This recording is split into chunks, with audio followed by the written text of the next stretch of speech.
The operating room number 3 had been sealed that morning, for reasons no Tren 1 explained clearly. On the bulletin board, a generic notice: preventive technical maintenance, access restricted until further notice. But for those who had worked there for years, the absence of noise, the silence among colleagues, and the averted eyes said something else. Something had happened, something that wasn't new, and something that, strangely, made the entire hospital feel colder. The doctor on call was nitrogen monoxide stranger to the floor. He had witnessed extreme situations from emergency deliveries to impossible resuscitations, but that morning, as he walked down the hallway to the central wing, he felt a weight on his shoulders, as if he were carrying a burden he didn't remember picking up. Everything looked the same, but it wasn't. The floor creaked differently, the lights flickered more frequently, and the sound of monitors in the back seemed to match the rhythm of a heart that wasn't his. Sitting in the break room,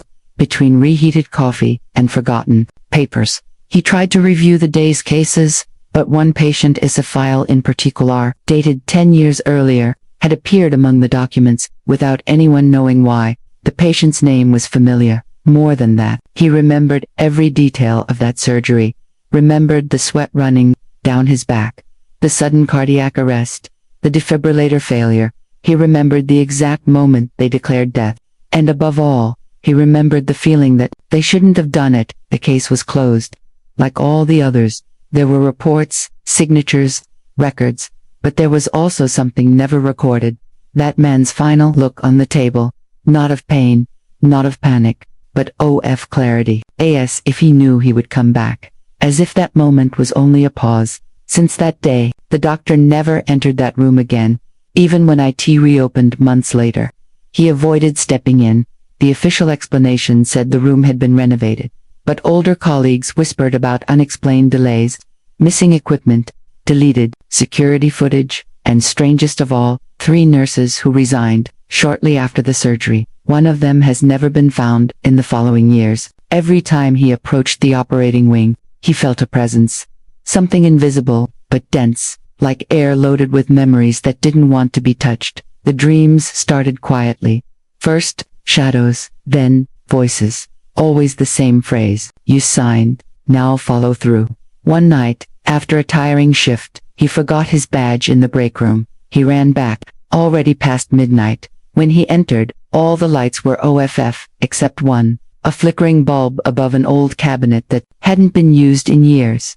On the floor, a warning: do not open, written in red marker, no signature, and yet something drew him in, as if the answer to all his doubts was behind that door. He didn't have the courage to open it that night, but the cabinet stayed on his mind. The file reappeared other times. Always when he tried to forget, it was as if something insisted on being remembered. And over time, he realized he wasn't alone. Other doctors began to mention similar dreams, repeated phrases, forgotten names emerging in random conversations, and all of them, at some point, had been in operating room number 3. The cameras in the room showed systematic failures for years.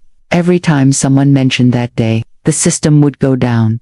Technicians blamed the wiring, but never found the source. And in the maintenance list, the patient's name was marked as pending closure. A mistake, maybe, but the system didn't allow changes. The doctor began to investigate on his own. He searched through old files, spoke with former colleagues, looked for the patient's family. He discovered that officially, the body was never released. The morgue claimed the record had been transferred to a partner hospital, but when he called, the response was, that patient was never admitted here.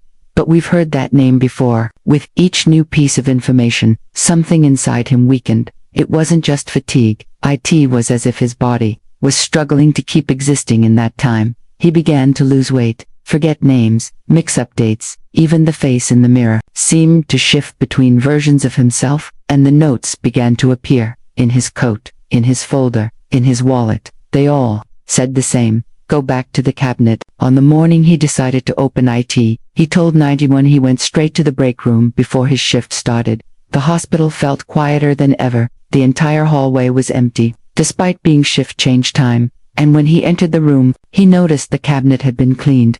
Nitrogen monoxide dust, nitrogen monoxide webs, just him and the silence. The key was on the table, as if waiting for him, when he inserted it into the lock. Something groaned inside, as if IT hadn't been opened for decades. But before turning IT, he looked to the side and saw the file again, this time, with a handwritten note. Death wasn't the end. He opened IT slowly, expecting to find old papers, maybe forgotten clothes, some tool. But what he saw made no sense, and at the same time, made perfect sense, because what was in there no longer belonged to this time, nor to this version of the story.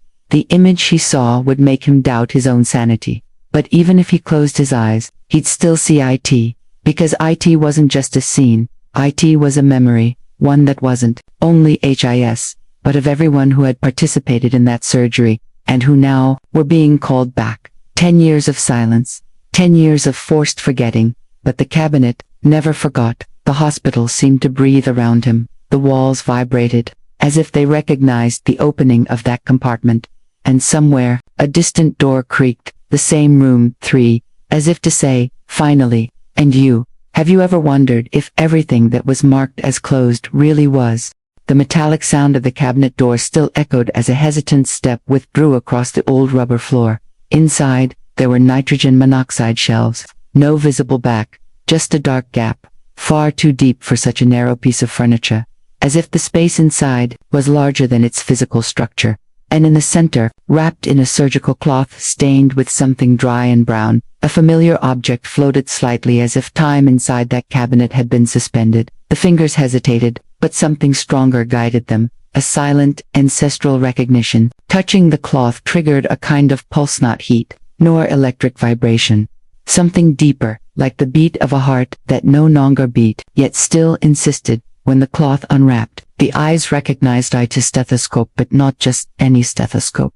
The same one that disappeared during the surgery exactly 10 years ago. The same one that was searched for throughout the room, as if I had vanished into thin air. Now there, intact, like new, engraved in tiny letters on the polished metal. The listening is not over. He tried to drop it, but his fingers didn't obey. The object seemed fused to his skin. The sound of the world around him grew muffled. Everything felt distant, except that emerging sound, faint rhythmic pulsing. Someone, somewhere, was breathing. It wasn't his own sound, it was another's. He looked around. The break room was empty. The fluorescent lights flickered in sync with that internal sound, as if there were a connection between the space and whatever was being activated. The plastic chair in the corner was turned over, as if someone had left in a hurry. On the wall clock, the hands spun in opposite directions. One marked present time, the other perhaps the time from which that object had returned. He placed the stethoscope around his neck, as he'd done for years. But when he put the pieces to his ears, he didn't hear heartbeats. He heard voices, whispered phrases, slow, dragged, familiar voices, fragments of dialogues from the operating room years ago, voices that had been buried by institutional silence, voices from a decision that should never have been made. And at the end, one clear sentence: he knew too much. He ripped off the stethoscope.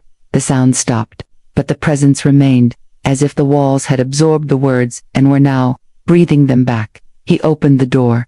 The hallway was empty, but the lights flickered in sequence like a code. He began to walk, each step unlocking a different memory. Not normal memories. Memories he'd never lived, yet still hurt. At the end of the hallway, the emergency exit door was ajar, but it didn't lead to the parking lot.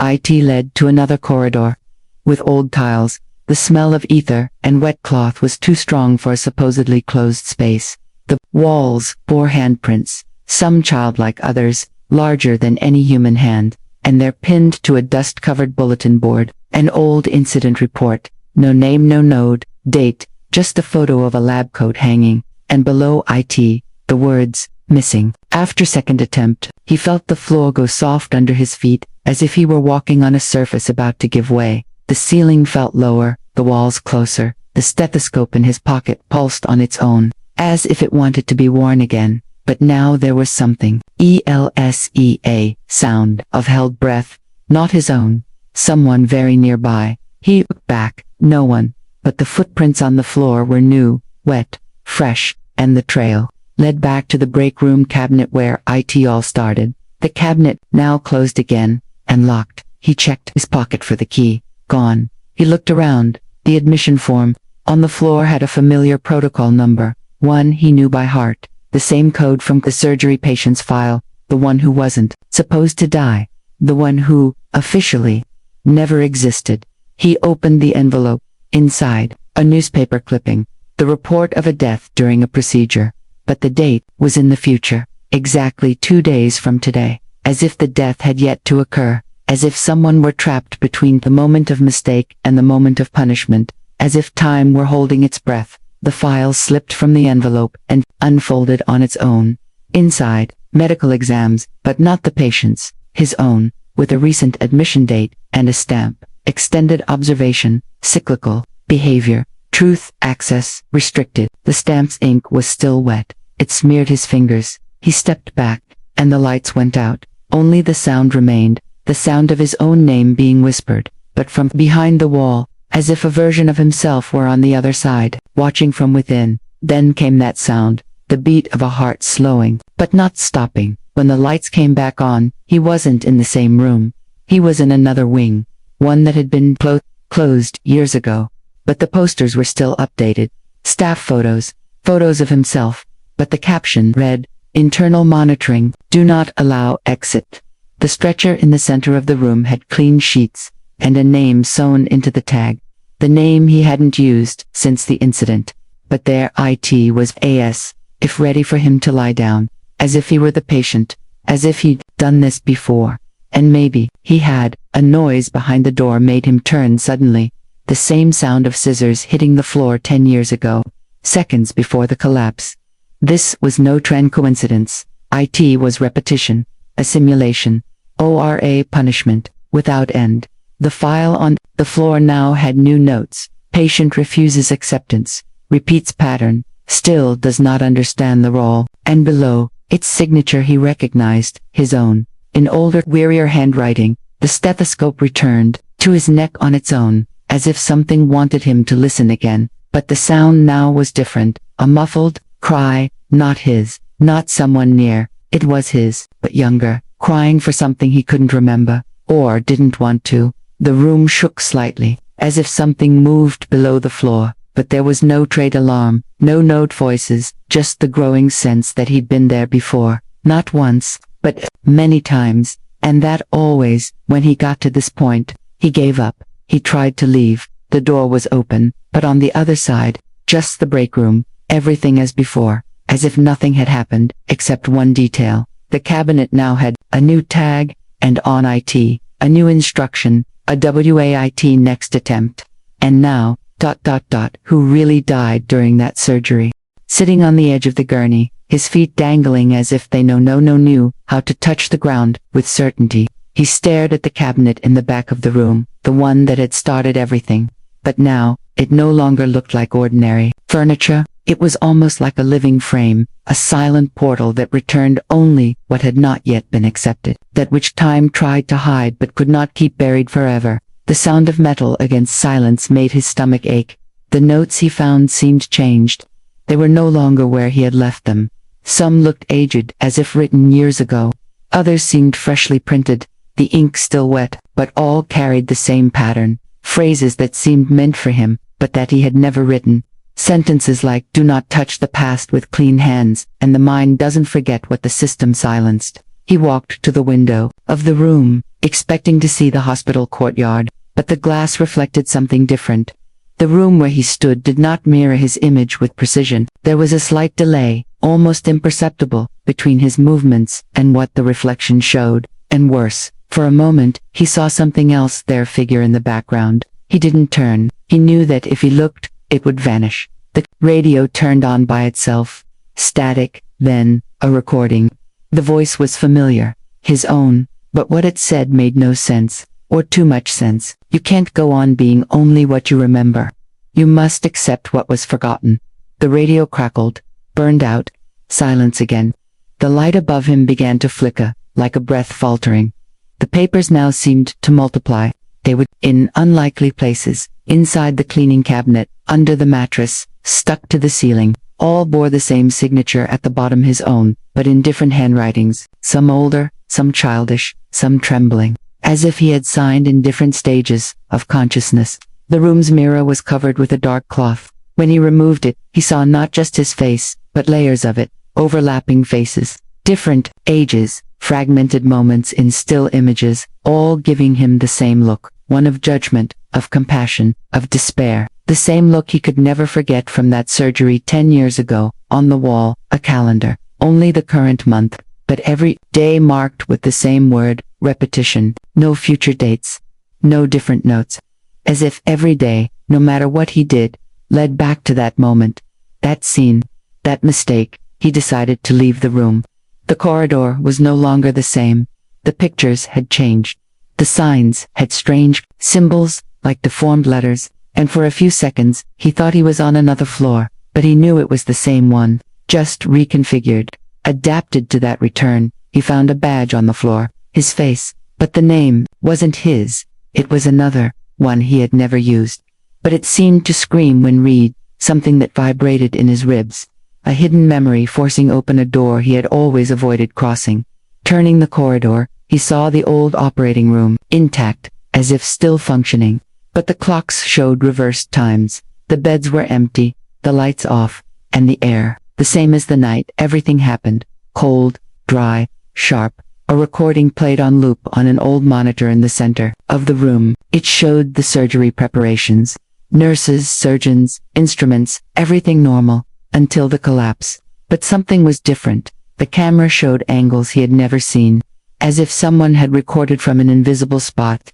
And the most painful part, in one of the frames, he appeared looking straight at the camera, as if he already knew he would be watched years later. In the back, the surgery bed was set up. Clean sheets, everything ready, as if someone was about to be operated on, or already had been, many times. A plaque on the wall read, "The patient is not who you think."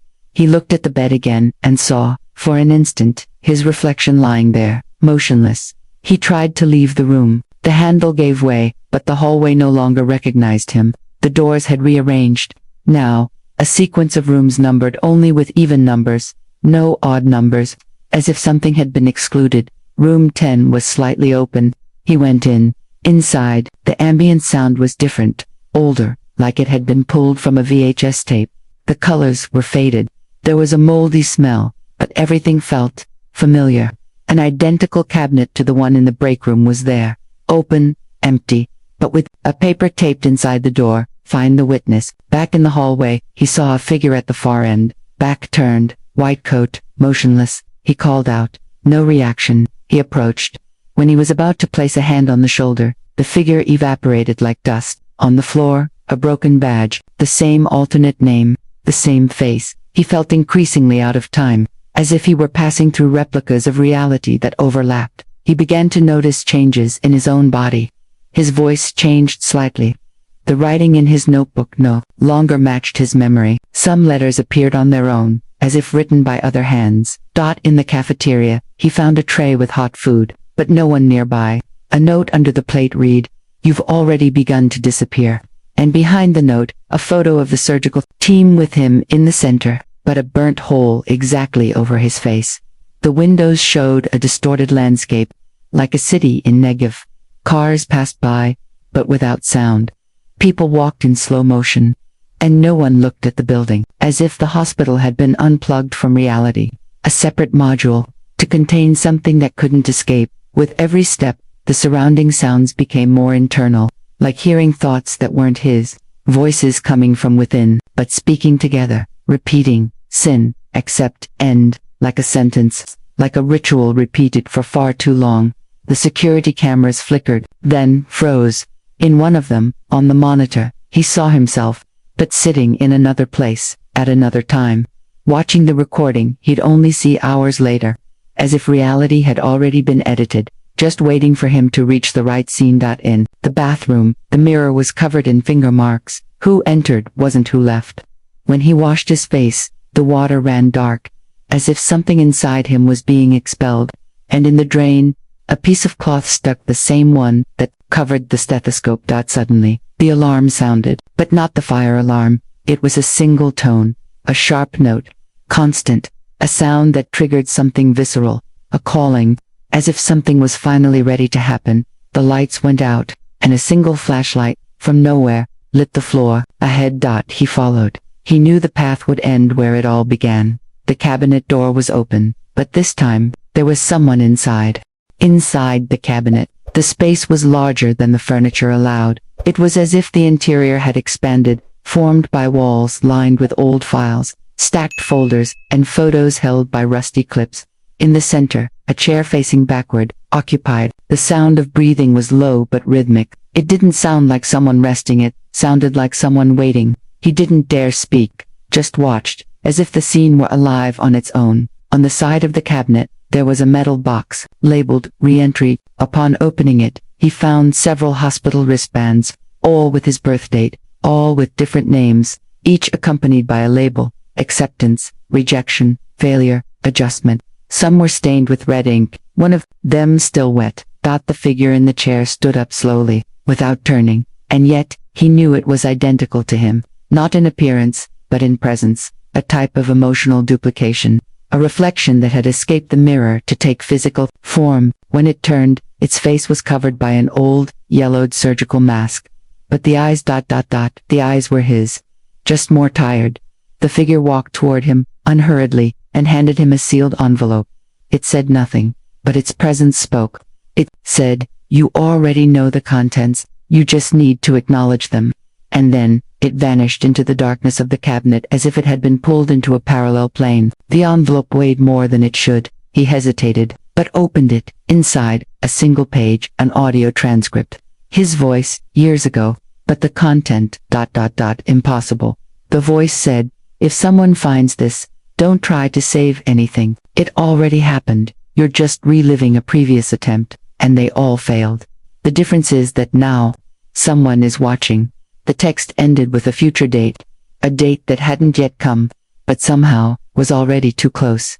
He returned to the break room, but nothing was where it should be. The cabinet had vanished. In its place, a stretcher covered with a dark sheet, and, on top, a resin thoracic cage, as if taken from an anatomy class. But it pulsed.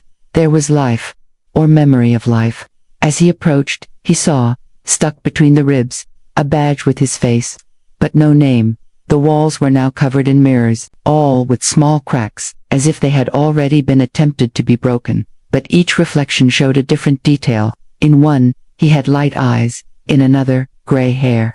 In a third, he wore a patient's uniform. In all, the same gaze, one of knowing too much, but unable to tell anyone. The lighting flickered as if the system were collapsing. But there was more. An internal siren, as if something had been released. From the end of the corridor came the sound of footsteps, many, but no echo, as if they weren't real. When he looked, he saw silhouettes aligned, all in lab coats, but none with faces. He ran back to the reception. It was empty. On the counter, a phone rang. He answered. The voice, on the other end, was robotic, but it said clearly, "Room 212 cleared. Prepare reconnection."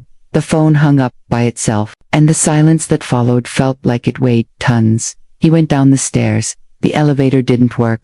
Each floor looked like the last, but something in the details gave away the difference. Stopped clocks, marks on the walls, dry leaves, on the floor. On the 5th floor, he found a sign that read, "You've been here before, just not the same." And below, the signature, his. Finally, he reached the hallway of room 212, but now, there were other doors, all with numbered plaques and letters. 212, A 212, B 212, C, like variations of the same cycle. When he tried to open the main door, a voice echoed, without a visible source. Final attempt. After this, the cycle will restart. He entered. The room was exactly as he remembered. Bed made, soft light, stethoscope hanging. But there was something new. A panel with dozens of clippings, dates, times, and in the center a drawing, a spiral sketch made of overlapping faces, all resembling him, some younger, others deformed. On the floor, a gray carpet covered a metal plate. He removed it. It was a hatch. He opened it. Inside, spiral stairs. He descended, and each level brought a memory to the surface. They weren't memories, they were records. Scenes he hadn't lived, but felt as his own. Failed surgeries, patients, whispering names he tried to forget. Burned documents. At the end of the stairs, a circular room. In the center, a glass screen showed old scenes, the surgery, the death, but also, what came after. It showed him being removed from the room, unconscious, and later, repositioned in another wing. A file was filled out. But the function wasn't Dr. Bill's carrier. Next to the screen, a metal urn with his name. The lid opened by itself. Inside, a wristband, like all the others, but this one was still sealed. And beside it, a mirror, small, portable, but it reflected something not there. The operating room, empty, except for a shadow in the background, slowly approaching. He tried to leave, but the staircase had vanished. In its place, a door, no handle. Above it, the phrase, "When history repeats, it's because the first time wasn't accepted." The floor began to vibrate, as if the structure itself wanted to expel him. He picked up the wristband. At his touch, it activated. A deep sound filled the room. The mirror glowed, and for an instant, he saw himself lying down on the same stretcher, in the same hospital, but with wires connected to his head, as if he were being kept in a dream. On the wall, a drawn timeline, several dates, several cycles, but all with exactly 10-year intervals. And always, at each restart, a single note he must remember, as if the system itself depended on it. The voice returned, now, inside his head. "You accepted once, by will. Now, it's by function." The images on the screen began to rewind, too fast, as if time was collapsing, until it froze, on the image of a hand being extended, his, but no one holding from the other side. The door opened by itself, a dark corridor, sounds of heartbeats, each step, an echo. At the end, a green light blinked. As he approached, he saw a table with a form and a pen. At the top of the paper, confirmation of return, and below, signature. He sat, heart racing, hand trembling, but something in him already knew. The name he should use was no longer the one he remembered. It was the other one, the one that hurt, the one he never wanted to accept. He wrote, and when he signed, the room went completely dark, the sound ceased, the screen shut off, and one last sentence appeared on the wall. "NOW, he is already among us." The return was silent. There were no sirens, alarms, or any indication that something had changed, but he knew. His body felt heavier in a different way. The air seemed filtered through a layer of memory that didn't belong to that moment. He was back, but not in the same place. The walls were the same color, the furniture arranged the same, yet everything was displaced, as if the setting were trying to fake normalcy after having been dismantled and hastily rebuilt. In the break room mirror, the reflection was his, but something didn't fit. His eyes were deeper, the whites were darker, his breathing more controlled, as if someone else were piloting from within. He tried to smile, the reflection didn't follow, and at that moment, he knew the return had happened. But the recovery was partial. In the cabinet where it all began, there was a new lab coat, folded with surgical precision, and in the pocket, an ID badge, the same face, but the name was still the other one. The one that no longer startled him, but instead commanded submission.